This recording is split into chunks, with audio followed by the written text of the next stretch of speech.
방송에서 제공하는 투자 정보는 투자 판단에 대한 조언입니다. 방송에서 제공하는 주식의 가치, 가격 상승 및 가격 하락에 대해서는 방송사에서 보장하지 않습니다.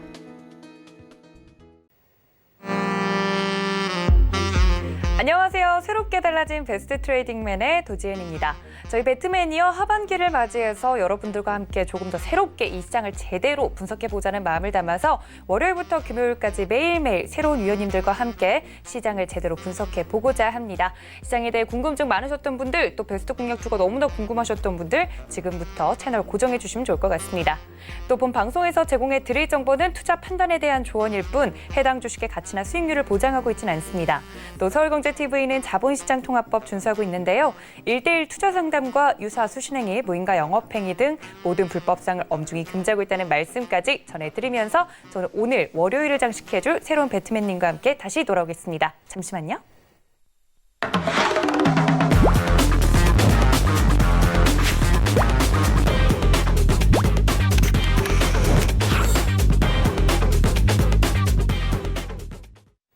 네, 월요일과 금요일을 앞으로 책임져 주실 저희 이지환 전문가님 모십니다. 위원님 반갑습니다. 안녕하세요. 네, 저희 이지환 전문가님과 함께요. 또 할 수 있는 방법이 따로 있습니다. 노란톡 여러분들 자주 쓰시죠? 그쪽으로 들어오셔서 채팅방 검색창에 서울경제 이지환 검색을 하시고 말풍선 모양 눌러서 들어오시면 저희 위원님과 이미 많은 분들 함께하고 계시지만 좀 시장에 대한 이야기나 종목에 대한 이야기 궁금한 점이 있다 하시는 분들은 이쪽으로 들어와 주시면 저희 위원님과 장중에도 실시간으로 소통할 수 있다는 점 알려드리도록 하겠습니다. 자, 앞으로 월요일부터 금요일까지 저희 이지환 전문가님과 함께 볼 텐데 월요일, 금요일 이렇게 이틀을 나오니까요. 저희 이지환 전문가님 안 그래도 인기 굉장히 많으신데 위원님 방송 기다리고 계시는 분들 있으시다면 월요일과 금요일 꼭 체크해 두시면 좋을 것 같습니다. 자, 위원님과 함께 할 수 있는 방법 먼저 알아봤다면요. 오늘 시장 이야기 위원님과 또 이야기 나눠보도록 하겠습니다. 위원님 오늘 시장에 대해서 궁금하신 분들 많으실 것 같아요. 월요일장인데 양시장 등락이 좀 갈리는 모습이었고 위원님께서 계속 수급 이야기를 해주셨기 때문에 제가 오늘 기관 수급을 좀 자세히 봤거든요. 오늘도 좀 팔아내는 모습이더라고요. 오늘 시장 어떻게 보셨어요? 네, 지난주 이제 미국 시장의 선물옵션 동시 만기일이 끝났고, 어떻게 보면 이제 홀가분하게 이제 시장의 방향성을 좀 찾아갈 수 있는 시기입니다. 근데, 보통 이제 미국의 선물옵션 동시 만기가 끝나면, 방향성을 나타내기 전에, 조금, 조정을 받는 경우도 있습니다. 이제 경기 심리가 나오는데, 아무래도 이제 만기 지수를 맞추기 위해서 좀 무리하게 움직였던 부분을, 다시 이제 되돌리기 위해서는 조금 이제 꼬였던 실타래를 푸는, 기간이 좀 필요합니다. 외국인들은 오늘 시장에서, 주식을 보시면은 좀 경기 심리를 나타냈지만, 사실 이제 합을 보지 말고 그 내용을 좀 보시면은, 팔아야 될 종목을 팔지만, 사야 될 종목에 대해서는 지난주부터 뚜렷하게, 매수를 하고 있는 모습을 좀 보여주고 있고요. 특히 오늘 이제 선물로 대량으로 매수를 취하면서 하락을 오는 거 제한시키는 모습을 좀 보였습니다. 이번 이제 2차 조정 기간의 좀 특징을 본다면, 바로 이제 기간의 매도 물량인데요. 이전에, 외국인들의 매도의 주체였다면 지금은 당연히 기관이 매도의 주체. 특히 연기금은 PR 12배 이상에서는 매수를 하지 않는 모습을 보여주면서 좀 정체되는 모습, 특히 금융투자의 프로그램 매도 물량이 좀 나오면서 시장이 장중 조정을 받는 모습을 좀 보였습니다. 하지만 이런 이제 프로그램 매도 물량에 의한 조정은 시세 연속성이었기 때문에 이번 주 초반을 조금 잘 넘어간다면 후반부터는 다시 시장이 좀 생기를 찾을 수 있는 모습을 보일 수 있다라고 말씀을 좀 드리겠고요. 그 전에 시장은 이제 종목별로 대응을 좀 하셔야 되는데 아마도 지금부터는 3, 4분기 실적을 앞두고 아마도 주도 섹터와 비주도 섹터의 흐름이 좀 차별화될 수 있습니다. 그런 부분들을 보신다면 주도 섹터, 주도주 위주로 접근하는 부분이 좀 좋겠다 이런 말씀을 드리겠습니다.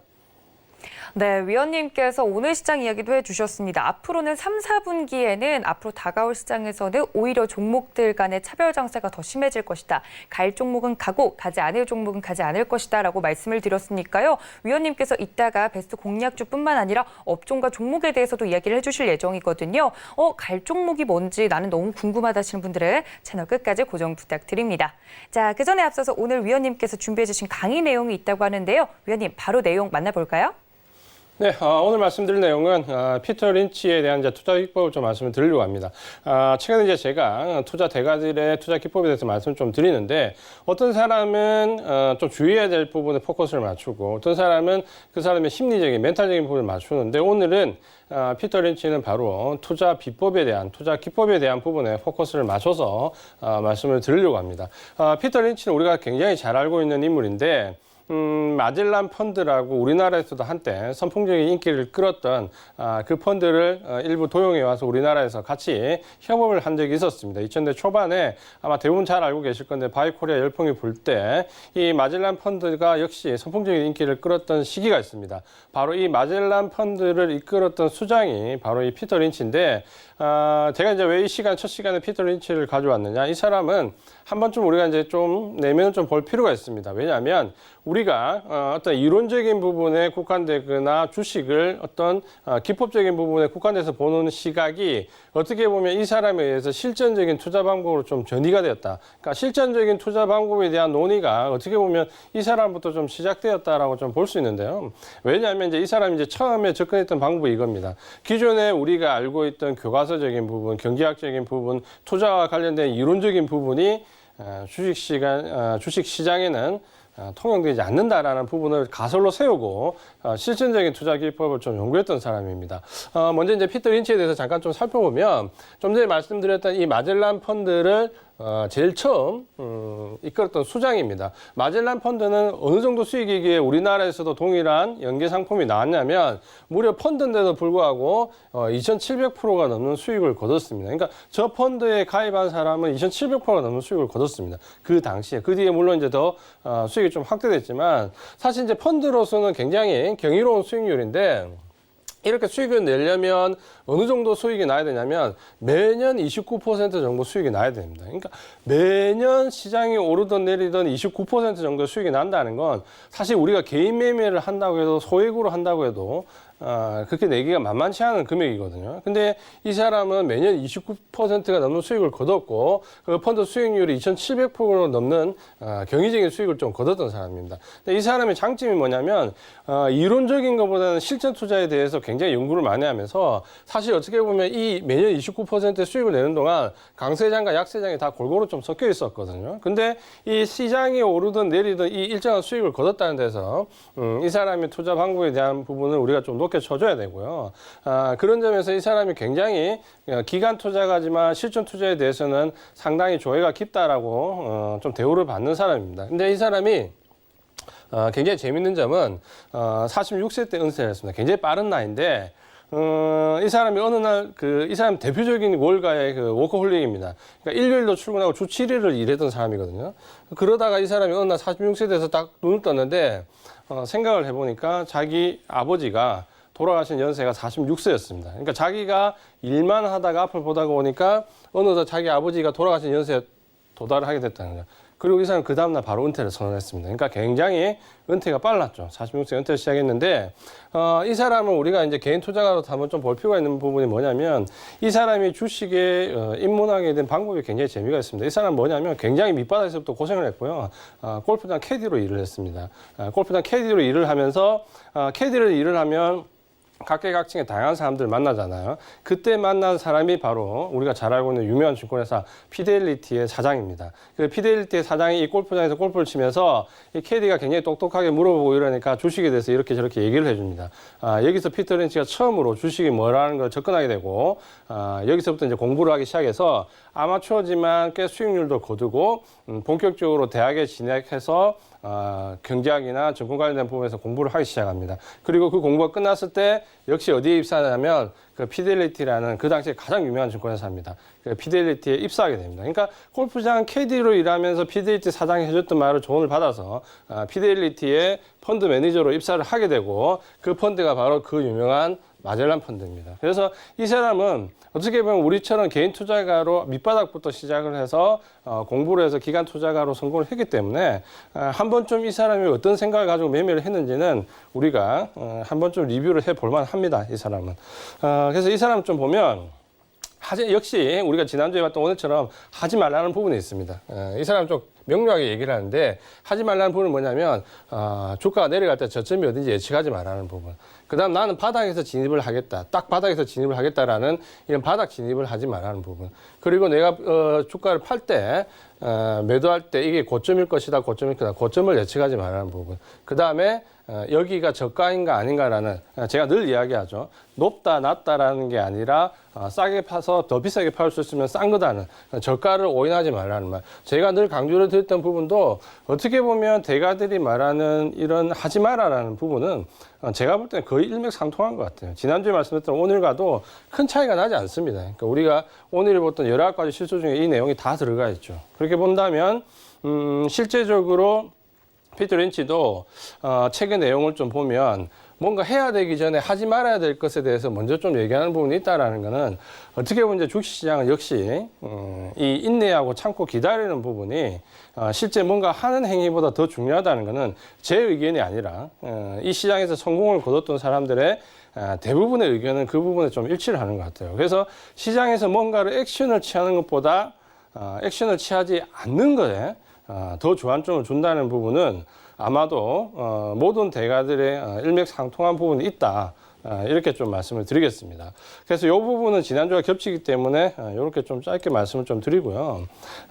그 다음에 이제 똑같이 이렇게 마련했던 부분에서 보면 거의 일맥상통한 부분입니다. 회복에 대한 기대가 언젠가는 회복될 거야. 이런 생각 하지 말라는 거죠. 그 다음에 상대적으로 우량주다, 안정하다, 유틸리티 관련된 부분 안정하다. 그런 생각도 하지 말라는 거죠. 유틸리티가 꼭 안정한다는 보장은 없다라는 거죠. 그 다음에 이제 강조하는 게 여기죠. 똑같습니다. 인내. 자, 이 부분은 굉장히 공통적인 부분입니다. 그리고 절대 하지 말아야 될 부분이 뭐냐면 내가 뭐뭐 했더라면 저거 좀 더 늦게 팔았더라면 내가 저걸 좀 샀더라면 내가 저걸 손절을 안 했더라면 이런 거 절대 하지 말라는 거예요. 이 부분을 굉장히 강조를 하고 있기 때문에 아마도 피터 린치가 얘기했던 부분은 지난주에 봤던 오늘이라는 부분에서 일치하는 부분은 역시 리스크 관리와 관련된 부분. 결국 하지 말아야 될 부분은 리스크 관리와 직결된다는 부분은 아마도 거의 공통적인 상황이다. 이렇게 이해를 하시면 되겠습니다.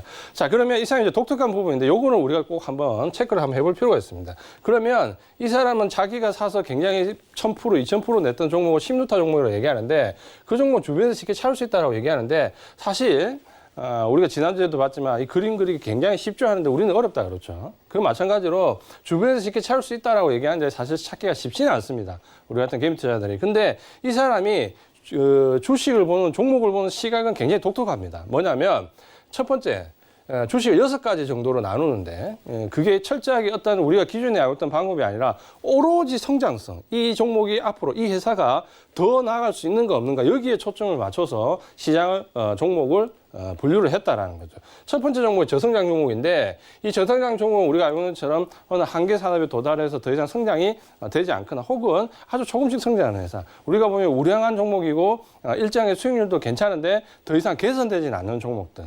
그러니까 이런 종목들이 아주 저성장하는 종목인데 이런 걸 피터 린치는 별로 좋아하지 않죠. 그러니까 이제 두 번째 종목은 대형 우량주입니다. 대형 우량주. 어떻게 보면 대형 우량주는 안정적이고 좋다라는 인식을 좀 가지고 있는데 이걸 거꾸로 얘기하면 성장성은 떨어진다는 거죠. 그래서 대형 우량주 같은 경우는 시장하고 거의 비슷한 정도의 성장률을 좀 보인다. 그래서 시장과 비슷한 정도의 수익률을 원한다면 오케이, 괜찮다. 세모 정도 된다라는 거죠. 이렇게 좀 주장을 할 수 있고 그 다음에 이제 생각하는 부분이 뭐냐면 급성장 종목입니다. 바로 피터 린치가 가장 좋아하는 섹터죠. 바로 이런 종목을 사야 되는데 성장성이 눈에 보이게 큰 폭으로 늘어난다. 없던 무에서 유가 창조되거나 조그만 데서 굉장히 크게 산업이 확대되는 섹터들. 이렇게 급성장하는 종목을 가장 좋아하게 되고요. 그 다음에 이제 우리 경기 변동형 성장 기업인데 뭐냐면 자동차나 기타 기계 업종들 보면 굉장히 성장이 많이 나올 때가 있습니다. 그래서 저 섹터가 굉장히 앞으로 좋아지겠구나 생각하는데 어느 순간에 그 성장이 멈춰버리는 거죠. 그래서 자세히 봤더니 올랐다 내렸다 성장과 호텔을 반복적으로 하는 그러니까 사이클을 타는 기업들이 있다라는 거죠. 그래서 그런 종목들은 경기 변동형 성장 기업인데 이걸 잘못하면은 전체적으로 성장하는지 우리가 착각할 수 있다라고 해서 따로 이렇게 경기 변동형 어떤 사이클을 가지고 움직이는 종목들이 있다. 이렇게 좀 분류를 했고요. 그 다음에는 이 전환형 기업인데 이게 조금 재밌습니다. 뭐냐면 전환형 기업은 이미 이제 산업이 더 이상 한계치에 도달한 겁니다. 더 이상 이제 이 성장할 수도 없고 섹터 자체도 후퇴에 이미 들어가 버렸다는 거죠. 그래서 더 이상 이 섹터가 유지되기 어렵다는 건데 그렇다면 이제 최악의 상황이다라고 가정을 할 수 있는데 바로 이 최악의 상황에서 새로운 산업이 탄생한다는 거죠. 그러니까 예를 들어서 우리가 지금 자동차를 봤을 때 내연기관 쪽으로 굉장히 제재를 많이 받아서 굉장히 압박을 해서 친환경 시대에 어려움을 겪는데 그게 전기차로 넘어가거나 수소차로 넘어가는 것처럼 이런 식으로 한계에 도달했을 때 뭔가 새로운 돌파구가 생기는 기업을 전환형 기업이라 하는데 피터 린치는 이 급성장하는 종목과 함께 이 전환형 기업을 좀 좋아합니다.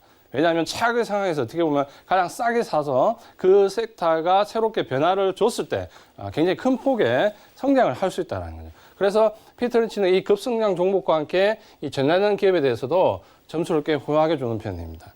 그 다음에 이제 마지막 6번째 섹터가 뭐냐면 이 자산형 기업인데 자산형 기업은 뭐냐면 굉장히 자산도 많고 우량하고 이런데 거의 변화가 없는 거예요. 늘 똑같은 상태로 하는 거예요. 우리가 보면 증권주의 일부 이런 게 있고 자동차 부품주 중에서 굉장히 매출도 단단하고 수익도 단단한데 더 이상 변화가 없는 기업도 똑같이 가는 기업도 있습니다. 그러니까 이런 기업을 자산형 기업이라는데 굉장히 보기는 좋고 배당에 대한 기대감도 있을 것 같고 이렇지만 실제로 사가지고 득이 별로 안 된다라는 거죠.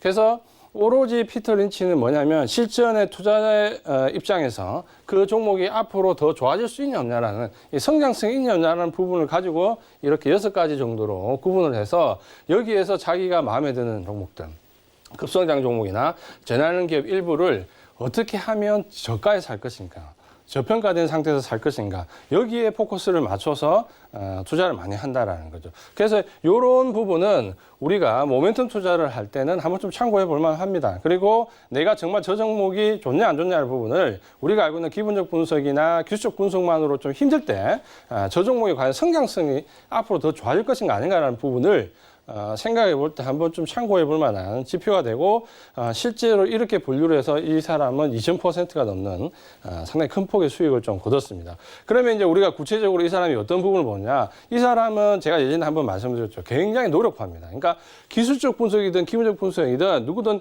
노력하지 않고 연구하지 않으면은 절대 주식을 하면 안 된다. 그러니까 연구하지 않고 노력하지 않으면 그 부분은 바로 뭐냐 도박과 같다라는 시각을 갖고 있었던 사람이기 때문에 기술적 분석도 굉장히 오랫동안 열심히 했던 사람입니다. 그래서 보면 이 사람이 좋아했던 부분만 좀 축약해서 보면 매출액 비율을 굉장히 좀 중요시합니다. 그중에서 특히 뭐냐면 특정 상품의 매출 비율을 중요한데 이 말은 뭐냐면 어떤 상품 하나가 매출 굉장히 독보적으로 나와야 된다는 거예요. 그 말을 거꾸로 하면 그 상품이 그 시장에서 독점력이 있다는 거예요. 결국에는 시장에 대해서 어느 정도 독점력을 가지고 있는 상품을 가지고 있는 회사를 좋아한다는 거죠. 저도 사실 좀 이런 부분이 조금 점수를 좀 많이 주거든요. 개인적으로 평가를 할 때 시스템으로 평가한 다음에 제 경험과 노하우치를 넣을 때 시장에 대한 독점이 있을 때 저는 플러스 알파를 주거든요. 오늘 마지막에 추천드릴 종목도 바로 그런 부분이 있는데 그래서 이 특정 상품 매출 비율이 높은 회사를 피터 린치는 좋아합니다. 그 부분은 좀 일리가 있고요. 두 번째는 뭐 우리가 잘 알고 있는 PER, 주가 수익 비율인데 뭐 저평가 상태라든지 이런 부분을 판별할 할 때는 아주 유용하게 좀 쓸 수 있다. 이건 굉장히 일반적으로 말씀드릴 수 있고요. 그 다음에 이제 현금 보유 상황을 중요시합니다. 왜냐하면 어떤 위기 상황이 오거나 전환 시점이 왔을 때 결국 기업 내에 현금이 있냐 없냐가 굉장히 중요한 시점이 좀 될 수 있거든요. 그 부분은 우리가 금융위기 때도 많이 봤지 않습니까? 굉장히 큰 투자 자문사 회사들이 증권회사들이 그 위기가 한 번에 왔을 때 버티지 못하잖아요. 그럼 어떤 결과가 나왔습니까? 골드만삭스가 워렌 버핏한테 가서 돈 빌려오잖아요. 2조 원씩, 3조 원씩 빌려오잖아요. 그런 것처럼 유사시를 대비한 현금 보유 상황이 반드시 필요하다. 그렇게 얘기했고 그다음 뭐 이건 잘 알고 있는 내용입니다. 부채와 요인. 부채가 25% 이하, 자본이 75% 이상 되는 걸 기본적으로. 이 말은 어느 정도 펀더멘탈이 확정이 돼야 된다는 거죠. 이런 거 없이 그냥 기본적 분석이 안 된 상태에서 무조건 성장성만 있어서는 안 된다는 거죠. 그러니까 최소한 이런 정도의 기본은 좀 있어야 된다. 그리고 이제 비슷한 말인데 현금 보유가 현금 흐름이 좀 좋아야 된다. 흑자소산하는 경우가 있죠. 굉장히 그런 부분 때문에 현금 흐름이 좀 좋아야 되고 그다음에 이제 재고 자산을 좀 유심히 봐야 된다고 생각합니다. 그러니까 이 사람은 실제적으로 매출이 발생하더라도 우리 같은 경우 잘 알고 있죠. 매출 채권. 매출은 발생했는데 이익이 안 난 경우, 그러니까 순이익은 잡혔는데 보면 매출 채권이 굉장히 급격히 늘어난다. 그러면 결국에는 재고 자산이 여기서 일로 이동했다는 이동밖에 안 되는 거고 이렇게 재고 자산이 급증을 하게 되면은 결국에는 나중에 그게 다 밝혀진다 이렇게 생각하는 거죠. 그래서 재고 자산이 어느 정도 늘어나는가 이걸 중요시했고 그다음 이제 바텀 라인이라고 해서 세후 순이 그래서 결국에는 마지막까지 갔을 때 최고 마지막까지 갔을 때 얼마가 남아 있는데 이런 부분을 중요시했다는 거죠. 그래서 한 이런 정도의 기술적 분석이나 기본적 분석 요인을 가지고 이 사람은 이제 참고를 좀 했다라는 거죠. 그래서 저 종목이 어느 정도 성장성을 가지고 있는 종목인데 그럼 그 성장성이 가지고 있는 종목이 이런 조건들을 충족하는가 안 하는가 이런 부분들을 보고 충족하는 기업에 투자를 한다라는 거죠. 그런 걸 보면 실전 투자에서는 상당히 좀 일리가 있는 방법입니다. 그러니까 왜냐하면 이렇게 분석을 하는 거는 사실 우리 개인 투자자분들도 할 수 있거든요. 최근에 HTS가 발달되어 있기 때문에 어떤 이론적인 부분이나 이런 부분보다는 실질적인 투자를 하겠다면 충분히 참고를 해서 HTS가 있기 때문에 우리도 한번 가능하게 참고를 할 수 있는 부분이 있다. 이렇게 좀 말씀을 드리겠고요. 그 다음에 이제 좀 말씀드릴 부분이 뭐냐면 심리적인 부분입니다. 가장 이제 제가 좀 중요시하는 부분 중에 하나는 심리적인 부분인데 결국 우리가 좀 잘 보시면 어떤 부분이냐면 피터 린치는 우리가 알고 있는 것처럼 골프장 캐디로 출발했습니다. 캐디로 출발했는데 이 캐디로 출발해서 아마추어 투자가일 때도 실제로 수익이 한 10배 가까이 났습니다. 그래서 이 10배 가까이 난 걸 가지고 보통 우리가 이제 어떤 가정이냐. 우리 개인 투자가부로 요 가정까지는 가능히 하거든요. 요 가정까지 가능한데, 그 다음 뭐냐면, 이걸 이제 실력으로 믿고, 시장에 대해서 반기를 들기 시작하면, 굉장히 어려운 상황으로 간다는 거죠. 근데 이 사람이 선택한 건 뭐냐면, 내가 실전을 해보니까 이런 부분이 있다 그래서 뭐냐면, 이걸 다시 대학교로 가지고 가서, 대학원을 가서 공부를 하기 시작한 거죠. 그래서 이론적인 부분은 여기서 좀 충족을 시키고, 다시 실전으로 이제 나온 거죠. 그러니까 독특한 이력이 되는 거죠. 어떻게 보면 우리 개인 투자자분들도 마찬가지입니다. 그렇잖아요. 처음에 똑같이 시작해서 뭡니까? 주식 투자를 시작을 하죠.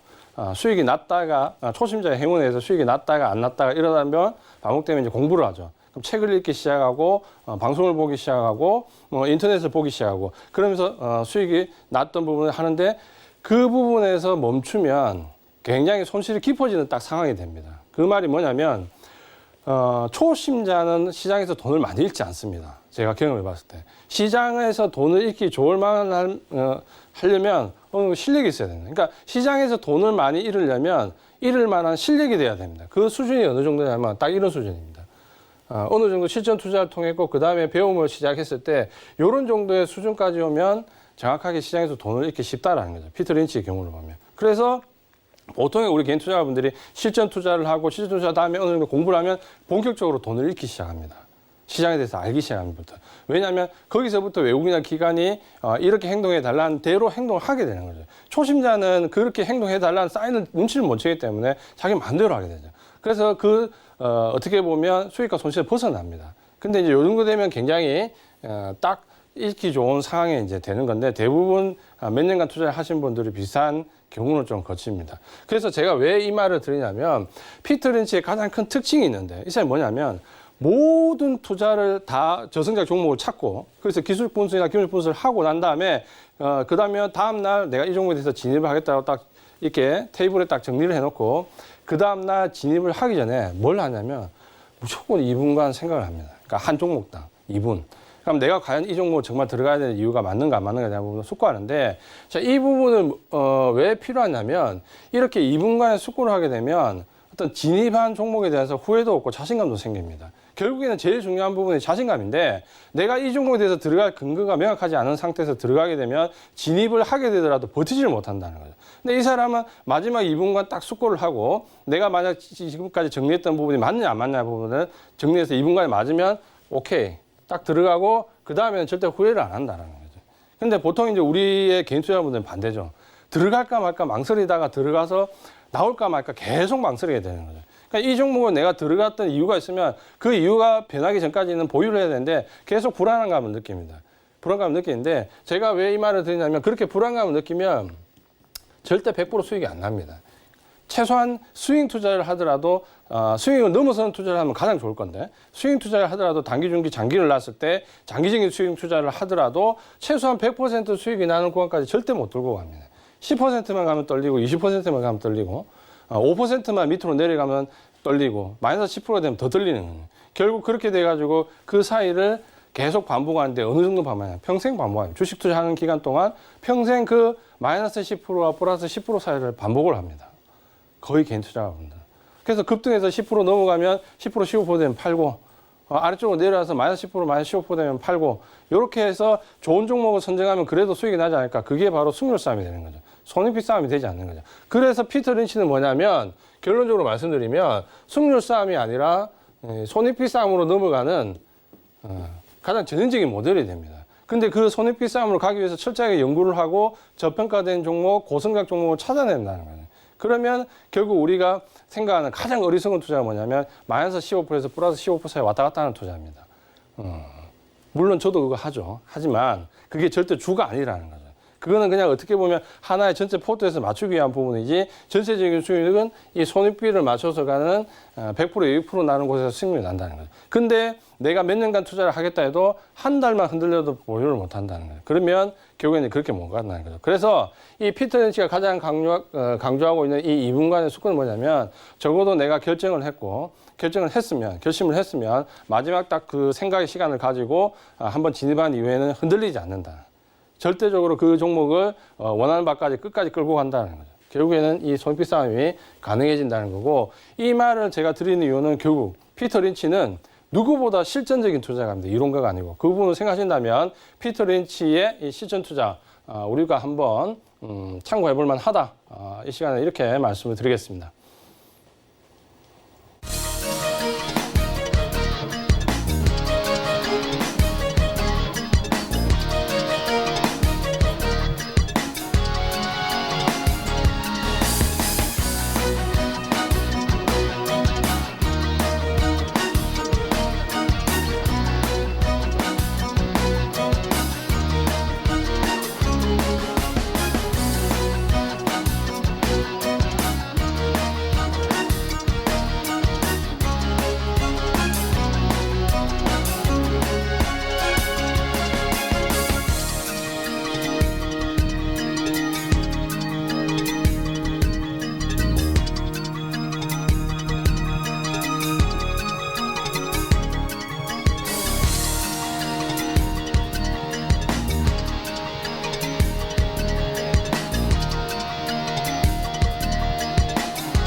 네, 좋습니다. 멀리 내다보려면 거인의 어깨 위에 올라타야 된다라는 말이 있죠. 수익률 2,700%의 수익률 신화를 쓴 피터 린치 이야기를 해주시면서 위원님께서 이렇게 투자 아이디어까지 설명을 해드렸으니까 이 점 모두 참고 부탁드리고요. 이런 이야기들 모두 받아보고 싶다 하시는 분들 위해서 노란톡 활짝 열어두고 있습니다. 노란톡 검색창에 서울경제 이지환 검색을 하시고 오픈 채팅 탭 눌러서 들어오시면 이렇게 주옥 같은 이야기들부터 종목에 대한 이야기들까지 위원님께서 나눠드리고 있으니까 많은 참여 부탁드립니다. 또 이번 주 일요일이죠. 오후 4시에 저희 이지환 전문가님의 온라인 강연회도 준비가 되어 있습니다. 온라인에서 무료로 진행이 되기 때문에 미리 들어오셔서 기다리시면 좋을 것 같고요. 샘플러스 홈페이지에서 진행이 될 예정이니까 이 점도 꼭 기억해 주시길 바랍니다. 자, 위원님께서 이렇게 강의 내용을 해주셨다면 오늘 시장에 대해서도 이야기를 해봐야겠죠. 오늘 시장을 이끌었던 업종과 종목 시간으로 다시 돌아오겠습니다. 잠시만요.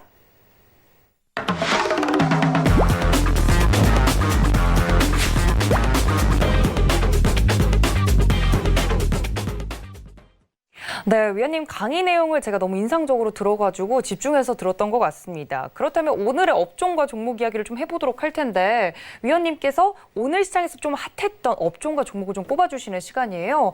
늘 약간 뭐랄까요, 위원님의 포트폴리오를 쫙 보면 감이 오긴 하는데 오늘의 업종 어떤 걸로 먼저 꼽아주셨어요?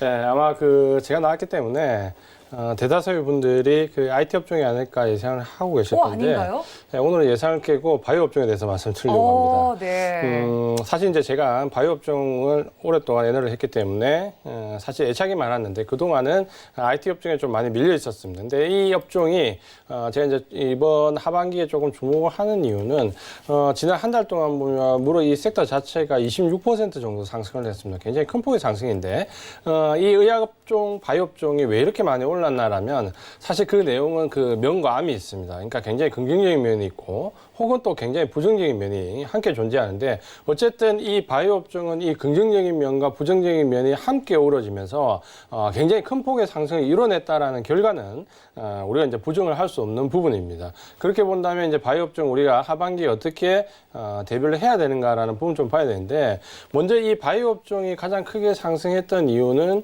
두 가지가 있습니다. 첫 번째는 바로 테마가 강하게 형성됐다는 부분인데 이 부분은 사실 그렇게 바람직한 부분은 아닙니다. 하지만 이 바이오 업종들이 전체적으로 보시면은 이 코로나19 치료제와 관련된 부분에서 테마가 강하게 형성됐고 또 하나는 지지난주 한 2주 전부터 좀 보면 시장이 정체되면서 굉장히 테마주가 급승을 부릴 때 이 바이오주에서도 테마가 굉장히 나왔는데 코로나19 테마뿐만 아니라 어떻게 보면 작년, 재작년 바이오 열풍을 이끌어왔던 굉장히 큰 폭의 상승을 가져왔던 신장 모멘텀이 있던 종목들이 최근에 이제 1년 새에 굉장히 큰 폭의 하락을 했는데 이 종목들이 한 2주 사이에 굉장히 급등하는 모습을 좀 보여줬습니다.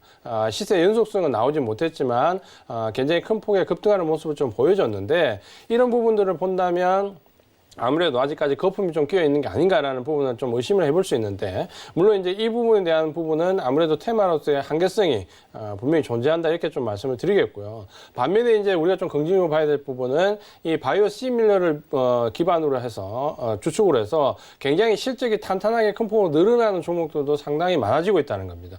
대형 제약사들 위주로 해서 실적 모멘텀이 상당히 좀 들어온 종목들이 있고 특히 이 바이오 시밀러와 관련해서는 시장의 급격한 성장과 함께 오늘도 실트론 헬스케어 혹은 뭐 보시면 알테오젠 같은 종목들이 굉장히 급등하는 모습을 보여주고 있는데 최근에 보면 이 바이오시밀러가 단발성이 아니라 급등과 조정을 좀 반복하는 모습을 보여주면서 처음에는 테마로 좀 자리를 잡았다가 최근에는 섹터로 좀 올라서는 모습을 좀 보여주고 있습니다. 그러니까 이런 부분들을 본다면 굉장히 좀 인상적인 부분이 있는데요.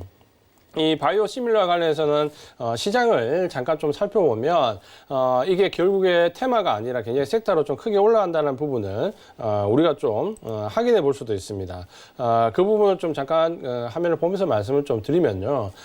전체적으로 바이오 시밀러와 관련돼서는 두 가지의 이슈가 있습니다. 하나는 보시면은 시장이 굉장히 큰 폭으로 확대되고 있다는 건데 지금 보시면은 2019년도에 약 240억 달러 정도 되는 시장이 2025년도에 보면 거의 한 3배 가까이 큰 폭으로 증가를 합니다. 그러니까 매년 이 시장, 바이오 시밀러 시장 자체가 매년 한 30% 이상씩 고성장을 하고 있다는 부분이 가장 크게 주목받는 부분이고요. 그럼 왜 이렇게 고성장하냐라는 부분을 조금 다시 보면 특히 이 바이오 시밀러는 가장 큰 부분이 가격적인 메리트입니다. 기존 제약 제품의 절반이 되지 않는 45% 정도면 이 제품을 만들어낼 수 있는데 결국에는 이 저가형으로 가기 위해서는 지금 보시는 것처럼 오리지널 바이오 의약품들 특허가 만료가 돼야 됩니다. 그러니까 특허가 만료가 돼야 이 제품을 바이오 시밀러를 만들 수가 있거든요. 근데 지금 보시면은 2019년도부터 아바스틴부터 하세틴, 베르미에 이어서 내년도 내후년도로 하면 솔라리스, 그 다음에 스테라라, 그 다음에 마지막에 2025년도에 프롤리아처럼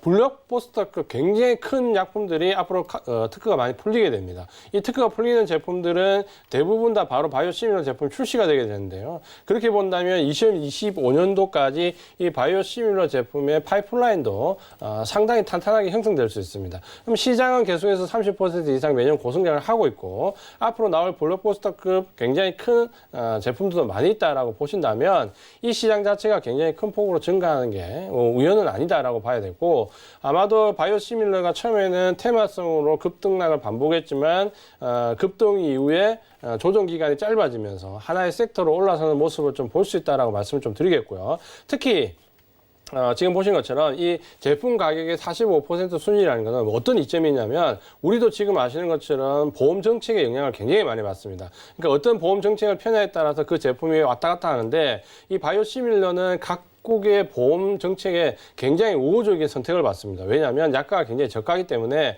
각국에서 이 바이오시밀러 제품들을 선택하도록 굉장히 압력을 많이 넣고 있습니다. 그렇게 본다면 이 정책적인 면에서도 이 바이오시밀러가 앞으로 굉장히 큰 섹터를 차지할 수 있다는 부분을 우리가 충분히 좀 인식을 할 수 있다라고 말씀을 좀 드리겠고요.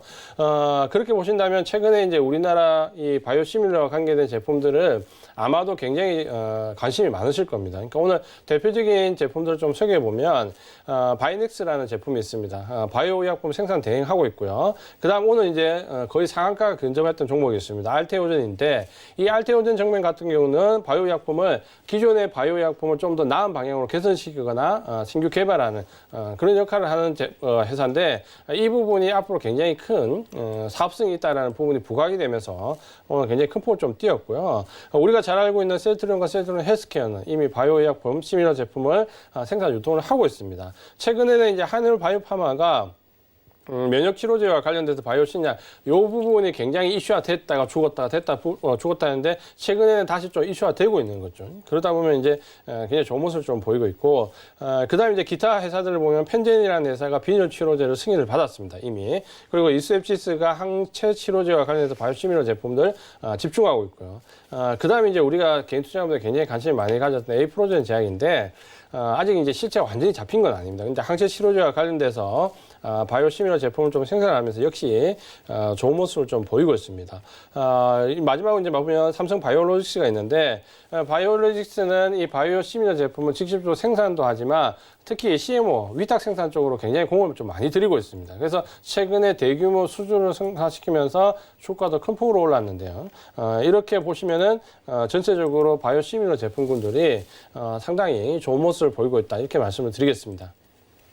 네, 오늘의 업종에서 제가 예상을 했을 때 위원님은 당연히 2차 전지나 이제 IT 쪽 가져오실 거라고 생각을 했는데 제약 바이오주 말씀을 해주셨습니다. 최근에 제약 바이오주 흐름이 굉장히 좋았기 때문에 좀 옥석거리기가 필요하다 말씀을 해주시면서 바이오 시밀러에 대한 이야기까지 해드렸는데 그렇다면 오늘 제시를 해준 여러 가지 종목 중에 오늘의 업종 안에 종목도 있을까요, 위원님? 네, 그래서 오늘 한번 특징적으로 좀 볼만한 종목은 셀트리온 헬스케어에 대해서 말씀을 좀 드리려고 합니다. 삼형제 중에 왜 셀트리온 헬스케어일까요? 네, 아무래도 이제 왜 그런가라는 부분 좀 의구심을 좀 가지실 건데, 최근에 이제 주가 흐름을 보면 코로나19 치료제와 관련돼서 셀트리온 제약이 상당히 급등하는 모습을 좀 보여줬거든요. 원래 이제 셀트리온 제약은 사실 그렇게 주목을 많이 받았던 부분이 아니었는데, 최근에 이제 코로나19 치료제 때문에 상당히 큰 폭을 띄었는데, 셀트리온 헬스케어는 여러 가지 좀 부분에서 보신다면은, 우리가 알고 있는 것처럼 셀트리온 바이오 시밀러 제품의 글로벌 유통 채널입니다. 최근에는 이제 다케다 제약과 전략적 제휴를 맺으면서 중국과 관련된 아시아권 판권을 확보하면서 어떻게 보면 기존의 바이오 시밀러뿐만 아니라 기존의 제품에 대해서도 아시아 쪽 판로를 이제 넓힐 수 있는 하나의 큰 부분을 좀 차지하고 있습니다.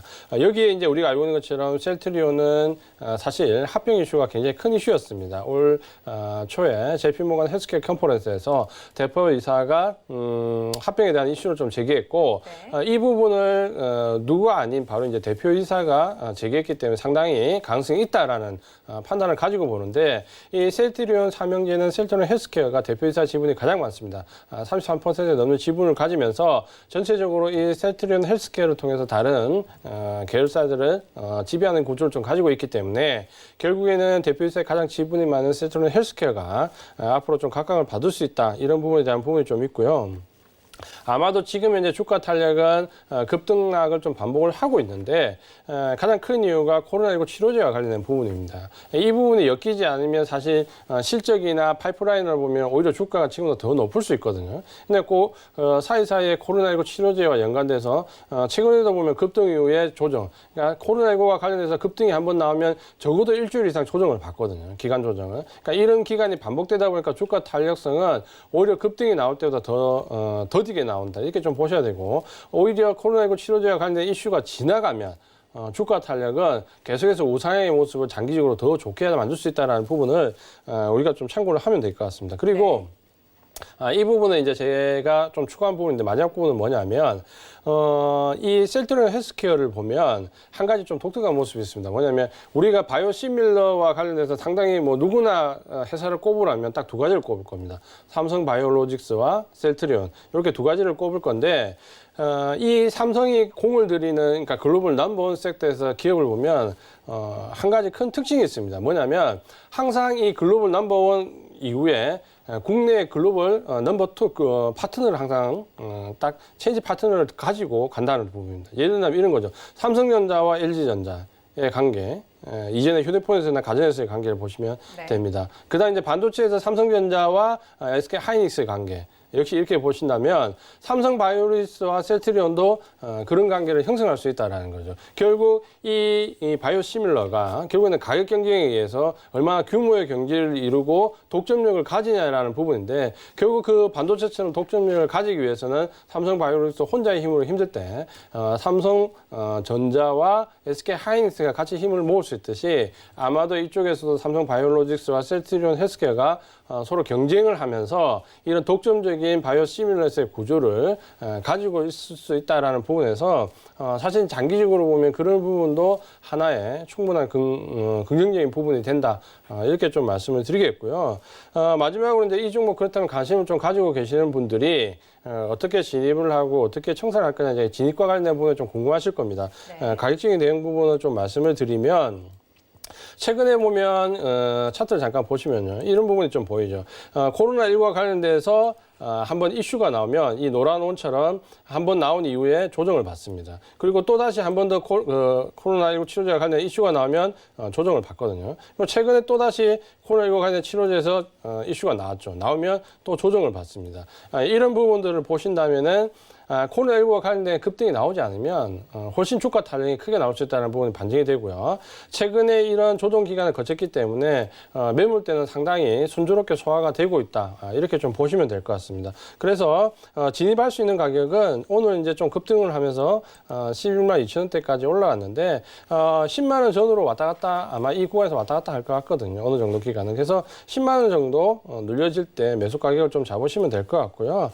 목표 가격은 저는 항상 이제 중장기 이상 관점을 좀 많이 보는데 네. 장기적인 관점으로 이 종목은 한 20만 원까지 한번 끌고 가보자라는 아주 장기적인 관점을 한번 말씀을 좀 드리겠습니다. 물론 그 사이사이에 단기 가격은 뭐 13만 원, 16만 원 다 있지만 최종적인 가격은 한 20만 원까지 한번 끌고 가는 것도 괜찮다. 이렇게 말씀을 좀 드리겠고요. 장기적인 관점으로 본다면 지지선은 아래쪽에 7만 원 정도 형성되어 있습니다. 그러니까 여기를 이탈하지 않으면 단기적인 등락이 좀 나오더라도 너무 크게 신경 쓸 필요는 없다. 장기 투자자라면 한번 중장기로 끌고 가보자. 이제 바이오시밀러 시장은 시작이다라고 본다면 삼성 바이오로직스와 셀트리온 계열은 아마 이 시장의 성장과 함께 장기적인 모멘텀이 충분히 붙을 수 있다. 이렇게 말씀을 드리겠습니다. 네, 위원님께서 꼽아주셨던 오늘의 업종은 제약 바이오주였고요. 그리고 그 안에서 종목은 셀트리온 헬스케어 꼽아주셨습니다. 가격 전략 목표가 장기적으로 20만 원까지 보신다고 하셨는데 위원님 그럼 장기라고 하는 건 몇 년 정도를 생각하면 좋을까요? 네, 보통 이제 우리가 스윙 관점으로 봤을 때 장기는 1년 미만 정도 되고요. 그냥 순수하게 스윙을 넘어서는 장기면은 3년에서 5년 정도 투자도 됩니다. 그러니까 한 2, 3년 정도 이상으로 보신다면 충분히 그 가격대 이상으로 좀 볼 수 있다라고 좀 말씀드리겠고요. 지난주에 제가 이제 강의 시간에 말씀드린 것처럼 이 고가 종목을 별로 들어갈 필요가 없습니다. 그러니까 우리가 만 원대 종목은 쉽게 손이 나가는데 10만 원대 이상 종목은 굉장히 어렵다 생각하는데 결국 10만 원 종목이 20만 원 가면 100% 수익이 나오는 겁니다. 그러니까 만 원 종목이 2만 원 가는 거나 10만 원 종목이 20만 원 가는 거 사실 경우의 수를 보면 똑같은 경우의 수인데 우리가 가격적인 부분에서 너무 배려를 느낄 필요는 없다. 이렇게 말씀을 드리겠습니다.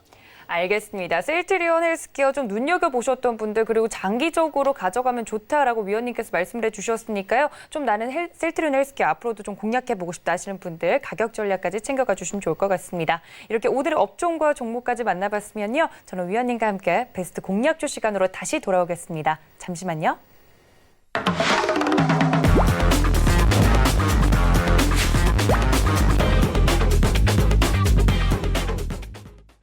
네, 위원님께서 오늘의 업종으로 제약과 바이오주를 가져와 주셨기 때문에 오늘의 베스트 공략주도 좀 기대가 됩니다. 위원님, 같은 업종에서 골라오셨나요? 어떤가요?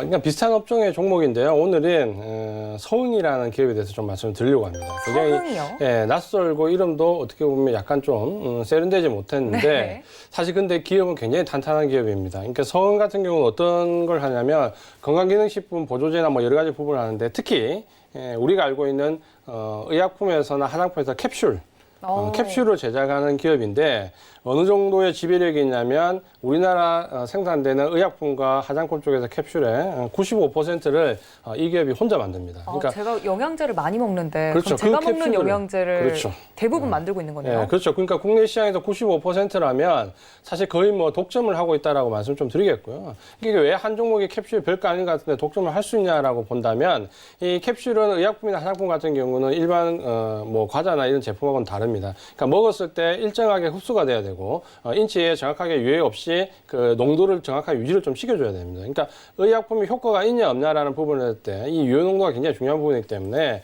그걸 이제 일정하게 만드는 기술을 보유하고 있다라고 좀 보시면 되겠고 가격적인 경쟁력을 가지고 있습니다. 그래서 여기 보시면은 캡슐 부분에서 국내에서 95% 이상의 시장을 지배하고 있는 좀 전에 이제 강의 시간에 말씀드렸던 피터 린치가 얘기하는 한 종목의 제품이 굉장히 큰 지배율을 가지고 있는 기업을 좋아한다라고 했는데 그런 관점에서 보면 이 서흥은 캡슐과 관련된 부분에서 우리나라 시장의 95%를 장악하고 있기 때문에 충분히 그럴 가치가 있다.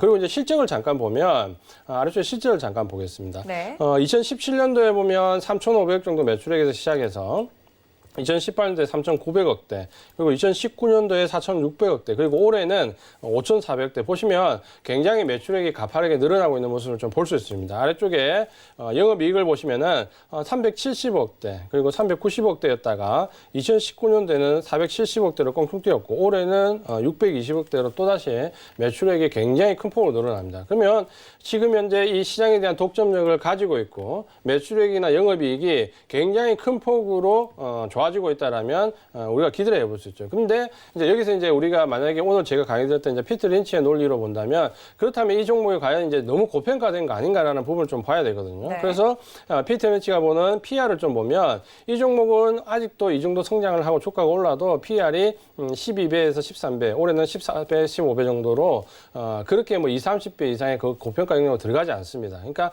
가격적인 메리트도 분명히 아직도 가지고 있다라고 보신다면 굉장히 우호적으로 우리가 펀더멘탈은 좀 확인할 수가 있고요.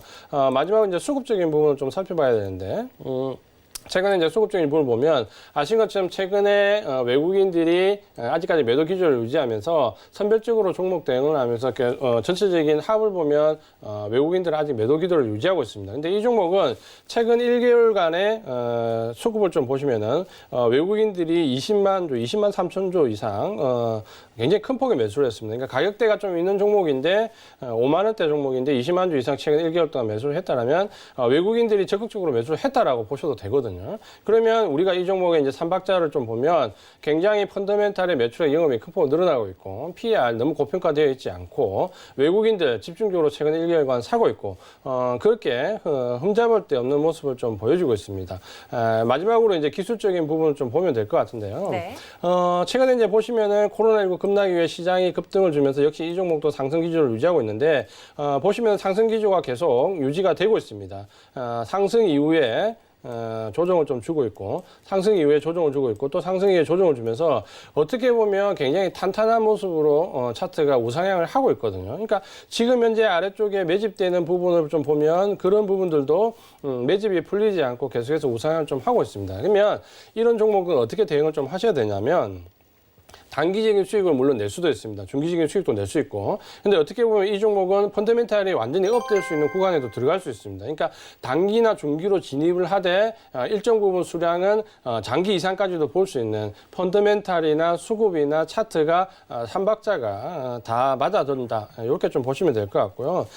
진입하시는 이제 가격이 좀 궁금하실 겁니다. 그러니까 아래쪽에서 상당히 많이 올라왔기 때문에 지금 가격이 부담스럽지 않냐라는데 아까 보시면은 PR 영역을 보시면 그렇게 부담스러운 영역은 아닙니다. 그러니까 그 부분 좀 참고를 하시면 될 것 같고 이 종목 이제 진입하신 가격 궁금하실 겁니다. 오늘 종가가 54,300원 정도 네. 형성을 했는데 54,000원 정도 매수가 잡으시면 크게 무리가 없습니다. 그러니까 54,000원에서 55,000원 요 사이 정도 지지선을 좀 매수가로 좀 잡으시면 될 것 같고요. 손절가는 아래쪽에 48,000원대, 48,800원인데 48,000원대 정도 잡으시면 크게 무리가 없을 것 같습니다. 여기를 지지선으로 손절가를 좀 잡으시고요. 목표 가격은 1차적으로 단기, 중기 근처까지 목표를 잡을 수 있는 구간 65,000원 정도를 말씀을 좀 드리겠고요.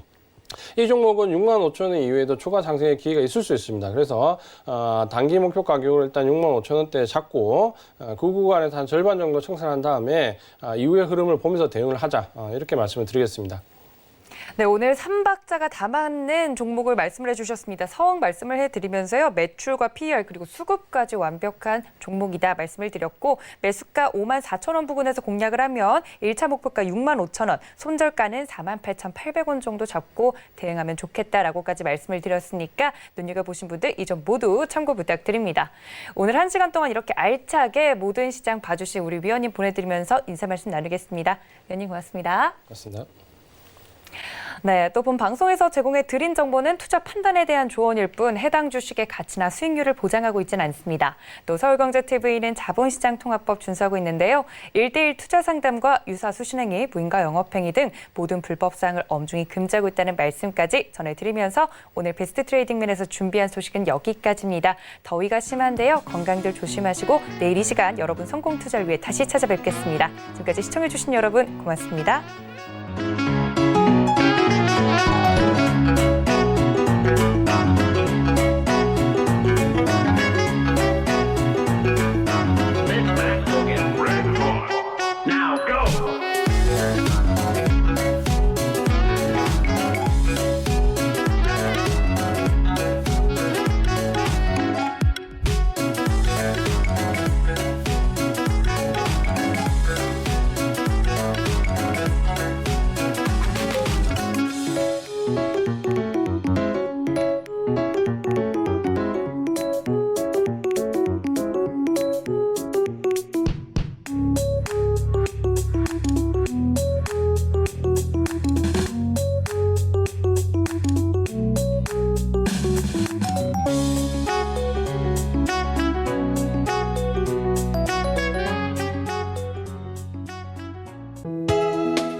방송에서 제공하는 투자 정보는 투자 판단에 대한 조언입니다. 방송에서 제공하는 주식의 가치, 가격 상승 및 가격 하락에 대해서는 방송사에서 보장하지 않습니다.